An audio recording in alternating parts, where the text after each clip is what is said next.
Hello, welcome to another mini blog. आणि आज आमच्या स्वयंपाकवाल्या मावशी आलेल्या नाही आहेत आणि काल रात्री आम्ही केलेला खूप सारा भात उरलेला आहे. सो जेवायला मी आणि विपुलच आहोत, कारण पणवी शाळेत म्हणजे मी आहे. सो मी बनवते आहे फोडणीचा भात, क्लासिक इंडियन थिंग. घरी भात उरलेला असेल, पटकन फोडणीचा भात करायचा, खायचा आणि मोकळं करायचं. सो आज मी तेच करणार आहे. कमाल. मला सहसा फोडणीच्या भातात कांदा, कोथिंबीर आणि मिरचीशिवाय दुसरं काहीच घालायला आवडत नाही, कारण त्याचा असा रॉ टेस्ट फार छान लागतो.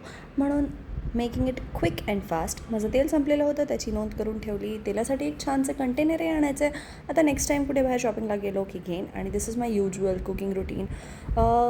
स्वयंपाक करत असताना गाणे लावून डान्स करण्यात जी काही मजा आहे ती तुम्ही कधी घेतली आहे का? मला नक्की सांगा, कारण मी तर असं करते. पणवी शाळेतून आलेली आहे आणि तिला आता मी झोपवते, कारण तिचं दुपारचं झोपणं माझ्यासाठी, माझ्या कामांसाठी खूप महत्त्वाचं आहे. नाव I am enjoying my lunch with Sarabhai versus Sarabhai. आणि आता it feel so incomplete while watching it, because we all will miss Indravadan. नाव सगळं आठवून मी पुन्हा एकदा काम करायला बसलेले आहे. पणवी उठायच्या आत मला माझी अनेक कामं संपवायची आहेत. तर भेटूया पुढच्या व्हिडिओमध्ये. तोपर्यंत बाय बाय, टेक केअर.